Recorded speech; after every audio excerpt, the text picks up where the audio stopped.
বাবা যা গরম পড়েছে আর পারা যাচ্ছে না। তো আজকে ভাবলাম একটু বাবার বাড়ি যাওয়া হোক। তো বাবার বাড়িতে গেলাম, তো কিছু খাওয়া দাওয়া করে টোরে বাবা বললো সন্ধ্যেবেলায় তাহলে লস্যি বানাবো। তো লস্যি বানানোর জন্য আমরা প্রস্তুতি হলাম।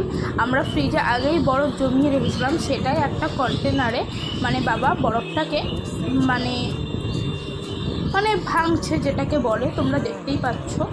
আর আমি সেগুলো সব ভিডিও ক্লিপস করছি। তো আমি বাবাকে আগেই বলে নিয়েছি, বাবা তুমি আজকে লস্যি বানাবা আর আমি তোমার ভিডিও ক্লিপস করব। তো বাবা শুধু হেসেছে আর কিছু বলেনি। তো মানে বরফগুলো ওই একটা সসপ্যান টাইপসে মানে ঢেলে নিল।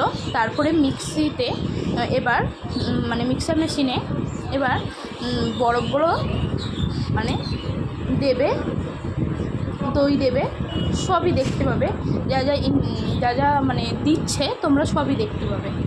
আর আমার বাবা সব দিচ্ছে মাপে মাপে। আর এর আগের বারে একটা মজার ঘটনা কি হয়েছিল জানো? আগের বারে বাবা না জলটা বেশি দিয়ে দিয়েছিল, আর এই তোমার এইটাতে এই মিক্সারে বেশি দিয়ে দিয়েছিলো। আর জল বেশি দেওয়াতে মানে পুরো একদম ঢাকনাটা খুলে ছিটকে সব পড়ে গেছিলো। আর আমার একটা কল চলে এসেছিলো বলে দুঃখিত আন্তরিক। তো এবার বাবা সব এইগুলো দিচ্ছে, মানে চিনি দিচ্ছে এটা। তো লস্যির জন্য সব প্রসেস করছে যা যা লাগে। তোমরা কেমনভাবে লস্যি বানাও আমরা জানি না, কিন্তু আমরা এইভাবেই লস্যি বানাই। আর খেতে কিন্তু দুর্দান্ত হয়েছিল। আর এই ভিডিওটা অনেক দিন আগে, তো ভাবছি এডিটিং করব তো করাই হচ্ছে না। তো বাবাকে আমি বলেই দিয়েছিলাম বাবা অল্প অল্প করে এইবার করবে। তো তাই বাবা হচ্ছে এই যে কি সুন্দর আমার বাবা দেখালো যে এই যে এখন প্রসেস হচ্ছে, হওয়ার পর আমাদের খাওয়া দাওয়া হবে, এটাই আমার বাবা দেখালো। তো তোমরা দেখলে।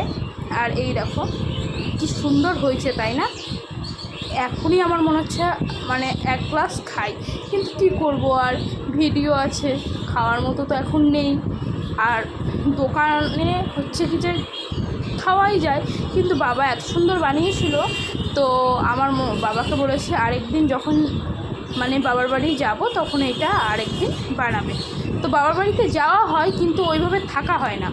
তো হয়ে গেল আমাদের খাওয়া দাওয়া।